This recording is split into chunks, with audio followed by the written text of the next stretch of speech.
আপনি কোটার সময় এসেছেন এখানে? 4টের সময়। কোথা থেকে? চড়িষ্যার থেকে। 4টের সময় এসেছেন। প্রোগ্রাম কটায়? প্রোগ্রাম 5টায়। আপনি জানেন 5টায় প্রোগ্রাম? হুম। 4টের সময় চলে এসেছেন আগে জায়গা পেয়েছেন? কত নম্বর বুথ থেকে? 28 নম্বর বুথ থেকে। ওটা ওদের নিজেদের গোষ্ঠীদ্বন্দ্বের কারণ, পয়সা ভাগাভাগি নিয়ে, ঠিক আছে? সেটা বিরোধী দলকে কিভাবে দমানো যায় তার ওপর চাপানোর চেষ্টা করেছিল ক্যানিংপুরের বিধায়ক সওগাত মোল্লা।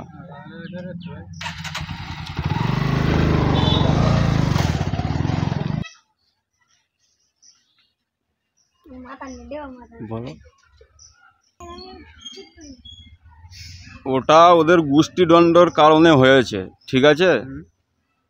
সওগাত মোল্লা ক্যানিং পূর্বের বিধায়ক, ভাঙড় থেকে বিদায় নিলে ভাঙড়ের জনগণ খুব খুশি হবে। যবে থেকে উনি দায়িত্ব পেয়েছে ভাঙড়ে একের পর এক কাণ্ড ঘটে যাচ্ছে। এটা খুব মিথ্যে অভিযোগ। ইতিপূর্বে যে কজন গ্রেপ্তার হয়েছে সবই টিএমসির লোক। ইতিপূর্বে সারা ভাঙড়বাসী জানে ক্যানিং পূর্বের সওগাত মোল্লা কী কথা বললো, সেটা আমাদের ব্যাখ্যা না। প্রশাসনের এটা দৃষ্টি আকর্ষণ করছি, দেখছে ওনারা। আগামী দিন ওনাদেরই লেটাররাই ধরা পড়ছে, আগামী দিনই ওনারাই বুঝতে পারবে যে কারা এর মধ্যে ষড়যন্ত্র করছে। এতে আইএসএফের কোনো মদতও নেই, আইএসএফের কোনো আয়াসায়া নেই। যা কিছু ঘটছে টিএমসির মাধ্যমেই হচ্ছে। ক্যানিং পূর্বের বিধায়ক সওগাত মোল্লা ভাঙড়ে এসছে আজ 5 বছর, এসে কেমন শান্ত না? উনি যে থেকে ভাঙড়ে আসা ধরেছে সেই থেকেই ভাঙড়ের সন্ত্রাস শুরু হয়েছে। ইতিপূর্বে আপনারাও জানেন, সমস্ত ভাঙড়বাসী জানেন। এ থেকে সাধারণ মানুষ বলবে, বা আমি বলবো, বা আমাদের দলের কর্মী বলবে, পীরজাদা নওশাদ সিদ্দিকী বারবার এটা নিয়ে অভিযোগ করছেন। এটা খুব ষড়যন্ত্র চলছে। ক্যানিং পূর্বের বিধায়ক সওগাত মোল্লা ক্যানিং পূর্বে থাকলে ভালো না ভাঙড়ে থাকলে ভালো? কোনটা থাকলে ভালো? উনি ক্যানিংয়ে মানুষ, ক্যানিংয়ে থাকাটা বেটার হবে। ভাঙড়ে যদি থাকে তাহলে মানুষের মতো থাক, এটা আমরা বলবো। দেখুন, ভাঙড়ের মানুষ 2021 যখন বিধানসভা ভোট হয়েছে, মানুষ এর আগে যে নির্বাচনগুলো হয়েছে সে নির্বাচন থেকে 2021-এর নির্বাচনটা সম্পূর্ণ আলাদা হয়েছে। এটা ভাঙড়ের মানুষ দেখিয়ে দিয়েছে। ভাঙড়ের মানুষ জানে রাজনীতি কিভাবে করতে হয়। আজকে শুধু ভাইজান আসবে এই খবরটা শুনেছে, মানুষের ঢল নেমে গেছে। আমরা এগুলো ভালো মিডিয়ায় কোনো খবর করিনি গো, শুধু মানুষের মাউথ অ্যাডভার্টাইজ যে খবরটা পেয়েছে মানুষ, সেই তাতে আজকে এইভাবে আপ্লুত হয়ে ভাইজানের আবেগে তারা ছুটে আসছে। ভাইজানের ঘোষিত প্রোগ্রাম ছিল আমাদের এখানে 5:30টায় আসবে, কিন্তু মানুষের আবেগ আজকে ধরে রাখা যাচ্ছে না। আজকে 5:30টায় আমাদের ঘোষণা করা হয়েছে যে ভাইজান এখানে আসবে আমাদের পশ্চিমপাড়ায়, কৃষ্ণমাটি পশ্চিমপাড়ায়। মানুষ 4টে থেকে এখানে অপেক্ষা করছে ভাইজান কখন আসবে। আমাদের চালতেবেড়িয়াতে ওখানে আমাদের 12টা থেকে একটা প্রোগ্রাম ছিল, তারপরে ওখান থেকে 4টে আমাদের দক্ষিণ বামুনিয়াতে একটা প্রোগ্রাম আছে। কিন্তু মানুষ ভাইজানের আবেগে, মানুষের মানে ভালোবাসা, ভাইজানের প্রতি যে মহব্বত, যে ভালোবাসার টান, মানুষ আজকে সেটা দেখিয়ে দিয়েছে। মানুষ 4টের মধ্যে এখানে তারা পৌঁছে গেছে। যে ভাইজান হয়তো কখন আসবে ঠিক নেই, আমরা হয়তো ভাইজানের সঙ্গে হয়তো সাক্ষাৎ করতে পারবো না, এই জন্য তারা 4টের মধ্যে তারা পৌঁছে গেছে। আমরা চালতেবেড়িয়াতে গিয়েছিলাম মিটিংয়ে, আমরা 4টের মধ্যে ওখান থেকে মিটিং সেরে আমাদের না আসতে আসতে আমরা এসে দেখলাম আমাদের পশ্চিমপাড়ায় আজকে লোকারণ্য হয়ে গেছে যে ভাইজান আসছে। শুধু আজকের ভাইজানের দেখার জন্যে, ভোট তো দূরের কথা, আগামী যে 26-এ ভোট আসছে, এই 26-এ ভোট ভাইজান সবসময় বলে রক্ত নিয়ে আমরা রাজনীতি করি না, আমরা মানুষের ভালোবাসার মানে আমরা রাজনীতি করতে এসেছি। আজকে তার জ্বলন্ত উদাহরণ হিসেবে আজকে আমাদের কৃষ্ণমাটি পশ্চিমপাড়ার মানুষ আজকে সেটা দেখিয়ে দিয়েছে। এবং দূর দূরান্ত থেকে আরও মানুষ আসছে। এগুলো কিভাবে মানুষ খবর পেয়েছে আমরা জানি না। মাউথ অ্যাডভার্টাইজ, মানুষের মনে মনে মানে মুখে মুখে যেগুলো শুনেছে সেইভাবে আসছে। দেখুন, ভাঙড় হচ্ছে শান্ত শিষ্ট একটা জায়গা। ভাঙড়ের মানুষ খুবই শান্তিপ্রিয় মানুষ, এরা শান্তি চায়। আজকে ভাঙড়ের ইতিহাস, রাজনীতির ইতিহাস যদি আমরা দেখি, 2006-এ যখন বামফ্রন্টের জয় জয়াকার সমস্ত জায়গায়, তখন কিন্তু আমাদের ভাঙড়ে একমাত্র টিএমসির বিধায়ক ছিল তখন আরাবুল ইসলাম। তারপরে যখন ভোটে এসে তোমার 11-এ যখন সমস্ত জায়গায় টিএমসির জয় জয়গার, বামফ্রন্ট যখন পরাজিত হয়েছে, তখন ভাঙড়ের মানুষ সেই টিএমসিকে তারা এখানকার মানুষ পরাজিত করেছে। তার মানে তারা ভাঙড়ের মানুষ দেখতে পেয়েছে যে টিএমসি নামক দলটা ভালো না। ভাঙড়ের মানুষ রাজনীতি কীভাবে করতে হয় ভাঙড়ের মানুষ জানে, কোন দল ভালো। ভাঙড়ের মানুষ মানে রাজনীতি পশ্চিমবঙ্গের মধ্যে 1 নম্বরে আছে, কিভাবে রাজনীতি করতে হয় সেটা ভাঙড়ের মানুষ শেখায়। আজকে 2011-এ, তারপরে 2017-এ যে ভোট হয়েছে সেখানেও হিসেবে টিএমসি পায়নি, সেগুলো হয়েছে। তারপরে আপনার 21-এ যে ভোটটা হয়েছে ভাইজান সেখানে জিতেছে, ঠিক আছে। আজকে তারপরে ভাঙড়ে যখন দেখছে যে টিএমসি ক্ষমতায় আছে 11 থেকে, আর ভাঙড়ে বিরোধী ভূমিকায় সমস্ত রাজনীতির মানুষ তারা আজকের মানে হই করছে। আজকে 2021 সালে যখন ভোট হয়েছে, ভাইজান বিপুল ভোটে যখন জয় জয়কার হয়েছে, তখন দিদিমণির মাথায় মানে আগুন লেগে গেছে যে কিভাবে ভাঙড়টাকে ফেরানো যায়। তাই আজকে যিনি বলেছিল যে তুই তো সওগাত, তুই তো ওই এতে বোম মারিস, ওখানে তোর তো বাস স্ট্যান্ডের কোনো জায়গা নেই। আজকে সেই সওগাতকে 2023-এ এখানকার অবজারভার করেছে। আর এই অবজারভার করার পরে একজন ওই কুখ্যাত মানে সন্ত্রাসী আজকের ভাঙড়ে এসে আজকের তরতাজা জাহান আজকে ভাঙড়ের থেকে মানে শেষ করেছে। আর ভাঙড়ের মানুষ চাচ্ছে এই সওগাত মোল্লাকে যে কোনোভাবে ভাঙড় থেকে আমরা পরাজিত করে আমরা ক্যানিংয়ে তাকে পাঠিয়ে দেবো। ভাঙড়ের মানুষ সওগাত মোল্লাকে চায় না।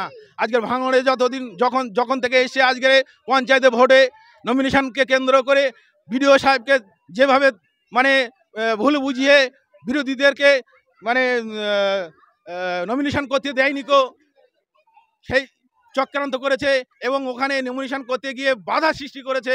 সমস্ত মানুষের আজকের ভাঙড়বাসীকে রক্ত রঞ্জিত করেছে এবং আমাদের মহিউদ্দিন ভাইকে তারা মার্ডার করেছে, গুলিবিদ্ধ করে তারা আজকে মার্ডার করেছে, তার বউকে বিধবা করেছে, তার একটা বাচ্চাকে বিধবা করেছে।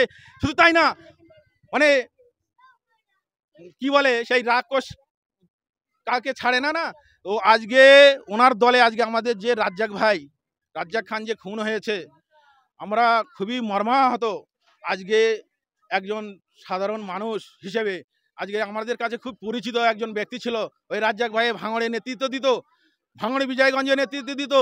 টিএমসি করলেও তার সঙ্গে আমাদের মতবিরোধ ছিল না। আজকে এই লোভের কারণে আজকে দেখবেন যে যারা বড় বড় ভাষণ দিচ্ছিল যে এমএলএ সাহেবকে ধরতে হবে, এমএলএ সাহেবের দ্বারা এই খুনগুলো করা হয়েছে, আজকে সেই যারা ওই সওগাতের ডান হাতে বাঁ হাতে যারা ছিল আজকে তারাই অ্যারেস্ট হয়েছে। আইএসএফের কেউ অ্যারেস্ট হতে পারেনি কেউ। এবং এখনও তদন্ত সাপেক্ষে আর এখনও যদি সিবিআই যদি তদন্ত করে, আমাদের মনে হয় সমস্ত মাথা পর্যন্ত ওই টিএমসির আপাদ মস্তক যারা দুর্নীতিগ্রস্ত আছে তারা সবাই ওই খুনের সঙ্গে হয়তো জড়িত, তাদেরকে ধরা যেতে পারে। আজকে এই সমস্ত খুনের রাজনীতি এই সওগাত সাহেব যখন করছে, ভাঙড়ের মানুষ আজকে বুঝে গিয়েছে যে এই সওগাত যতদিনই থাকবে ভাঙড়ের মানুষকে হয়তো কারো বাপকে হারাতে হবে, কারো সন্তানকে হারাতে হবে, কোনো বউকে বিধবা হতে হবে। এই জন্যে আজকে আমাদের কৃষ্ণমাটি পশ্চিমপাড়ায় ভাইজানের ঘোষিত প্রোগ্রাম এখানে 5:30টায় করা ছিল। আজকে আমরা চালতে বেড়েতে ভাইজান যখন প্রোগ্রাম করছিল আমরা সেখানে গিয়েছিলাম, আমরা 4টে পর্যন্ত ওখানে ছিলাম। তারপরে আমাদের ওখান থেকে ফিরে এসে দেখছি এখানে মানুষের ঢল নেমে গেছে। সমস্ত জায়গা থেকে ভালো মানুষের ভাইজানের ভালোবাসার মানুষ তারা আবেগে ভাইজানের ভালোবাসায় তারা ছুটে চলে আসছে। তারা জানছে যদি আমরা আগে যদি না যেতে পারি, হয়তো ভাইজান হয়তো আগে ভাগে এসে হয়তো চলে যেতে পারে, আমাদের হয়তো সাক্ষাৎ করা হবে না। আজকে ভাইজানের জন্যে তারা আজকে 4টের মধ্যে তারা এখানে উপস্থিত হয়েছে। আজকে আমাদের ভালো লাগছে। আমাদের ছেলেরা যখন সকালে আমাদের আইএসএফের ব্যানারগুলো মারছে, কারণ আমরা সন্ত্রাসের রাজনীতি আমরা পছন্দ করি না, আমরা ঝামেলা ঝঞ্ঝটে যাই না, আমাদের কোনো ফেস্টুন ফেলাক আমরাও অতটা মারতে চাইনি। কিন্তু আজকে ভাইজান আসছে সেই উদ্দেশ্য করে ছেলেপিলে মানে ভাইজানের ভালোবাসায় তারা ফেলাক ফেস্টুন মারছিল। আজকের টিএমসির কীভাবে এরা রাজনীতি করছে আজকে দেখুক মানুষ। এই সমস্ত জায়গায় আজকের আমাদের পশ্চিম পাড়ায় কীভাবে তারা এই যে টিএমসির পতাকাগুলো হিংসা করে পায়ে পায়ে পা দিয়ে ঝগড়া বাঁধানোর জন্য তারা সমস্ত পাড়ায় আজকের এই পতাকাগুলো মারছে, যাতে ওদেরকে গন্ডগোল করার মানে চক্রান্ত এগুলো। কারণ এখন ওরা চাচ্ছে আমরা শাসকে আছি, পুলিশ প্রশাসন ওদের মদতে কাজ করছে, এক শ্রেণীর পুলিশ। আজকে সেই সাহসে তারা এতগুলো সন্ত্রাসের কাজ তারা চালিয়ে যাচ্ছে। এই পতাকাগুলো তো তাদের পরবর্তীকালে তো মারার অনেক সময় ছিল, কিন্তু আজকে মারলো কেন? তারা চাচ্ছে কিভাবে তারা সন্ত্রাস করা যায়, এই সব সময় চেষ্টায় তারা আছে। যাক, আমি কিছু আর বেশি কিছু বলছি না। ভাইজান আসছে, ভাইজানের আসার সময় হয়ে গেছে, ফোন করছে। এই পর্যন্ত আমি আমার সংক্ষিপ্ত বক্তব্য শেষ করছি। 2023 সালে আসার পরে সওগাত মোল্লা আসার পর থেকে ভাঙড় উত্তপ্ত। তারপরে থেকে আইএসএফ বলে একটা যে দল, সে দলের সঙ্গে সবসময় যুদ্ধে সওগাত মোল্লা সবসময় ল্যাজ গুটিয়ে পালিয়ে যায়। এর আগে 6 ল্যান্ডে ঝামেলা করলো, সেই ঝামেলায় তাতে মারধর খেয়ে ফিরে বাড়ি চলে গেল। তারপরে করলো গণনায় নমিনেশন ফাইলে যারা প্রার্থী ছিল তাদের উপরে ডাইরেক্ট গুলি করে তাতেও দাঁড়াতে পারিনি, সব লেজ গুটিয়ে লোকজন নিয়ে পালিয়ে গেল। তারপরে গণনা আসলো, গণনা এসে তারপরেও সেখান থেকে পালিয়ে গেল। তো ও তো সওগাত মোল্লা না, ও তো শয়তান মোল্লা। ও শয়তান মোল্লা 26 পর্যন্ত আমরা চাচ্ছি যে থাক। ও থাকলে আমরা বুঝিয়ে দেবো যে সওগাত মোল্লার কত ক্ষমতা আর আইএসএফের কত ক্ষমতা। বলছে যে 26 সালে ইঞ্চিতে বুঝে নেব এবং লাশ আরও 5টা পড়বে। তা লাশ আমরা চাই যে ভাঙড়ের মানুষ শান্তশিষ্ট থাকতে, কিন্তু ক্যানিং থেকে আসে আর এখান থেকে ঝামেলা পাকিয়ে ও পালিয়ে যায়। তো ওর কত ক্ষমতা আছে, ও প্রশাসন ছেড়ে আসুক না, প্রশাসন নিয়ে মোস্তান বাহিনী নিয়ে আসে। ওর কত মোস্তান বাহিনী আছে, মোস্তান বাহিনী নিয়ে আসুক, প্রশাসন ছেড়ে আসুক, তাহলে মজা বুঝতে পারবে। শাসক দলে থেকে প্রশাসন নিয়ে কি করবে? প্রশাসন নেয় কারা? বিরোধী পক্ষ, যাদের ক্ষমতা নেই তারা। কিন্তু শাসক দলে থেকে বারে প্রশাসন নিয়ে ব্যবহার করছে, প্রশাসনে দিয়ে হুমকি ধুমকি দিচ্ছে। নিজেরা তো মানে শেষ। টিএমসি বলে ওদের অবস্থা খুবই খারাপ হয়ে গেছে। টিএমসি দলের মানে এমনি যে কজন মানে নিম্ন স্তর থেকে উচ্চ স্তর পর্যন্ত ওদের প্রশাসন ছাড়া ওরা ফাঁকায় বার হতে পারে না। ওদেরকে কি বলবে? ওরা খালি বার হোক। আমরা সংগঠন করি, সংগঠন করুক, সংগঠনের মাধ্যমে ওদেরকে বুঝিয়ে দেব। ওই দিনকে মিটিং ছিল 8 কলেজে মিটিং করলো। মিটিং করার পরে তারপরে সবাই যে মোফাজ্জেল বা জানারা সওগাত মোল্লা যে রাজ্জাক খুন হয়েছে, রাজ্জাকও ছিল, ওনারা একত্রে চলে গিয়েছে ভাঙড়ে গিয়ে আবার মিটিং করেছে। মিটিং করার পরে সওগাত সাহেব নাকি ভাঙড়ে ছিল, আর এনারা বেরিয়ে এসছে। এনারা বেরিয়ে আসার পরে মার্ডার হলো। এতে তো সওগাত মোল্লার মদত আছে বলে মনে হয়। এতদিন মার্ডার হয়নি। এবারে যে টিএমসি মার্ডার হয়েছে সে আমাদের অঞ্চলের মধ্যে, চালতেবেড়ে অঞ্চলের মধ্যে রাজ্জাক সে টিএমসি করলো। সে আমাদের ভাইয়ের মতো সমতুল্য, কিন্তু আমাদের সঙ্গে কোনোদিন আইএসএফের সঙ্গে কোনোদিন অশান্তি হয়নি। তারপরে কি করলো সওগাত মোল্লা, ওরা সব যোগসূত্র হয়ে মার্ডারটা হওয়ার পরে সব দোষ দিচ্ছে আইএসএফকে। আইএসএফ নওশাদ সিদ্দিকীর মদতে আইএসএফরা মার্ডার করেছে। এবার তারপরে ধরা পড়ছে কারা? ধরা পড়ছে সব আইএসএফ এর নাম হচ্ছে, আর টিএমসি ছেলেরা ধরা পড়ছে। তা সেইটা মানুষ বুঝুক, দেখুক যে কারা কি করছে, শাসক দল করছে না আইএসএফরা করছে। টিএমসিরা করে আইএসএফদের ঘাড়ে চাপিয়ে দেয়। এটা হচ্ছে সওগাত মোল্লার নীতি।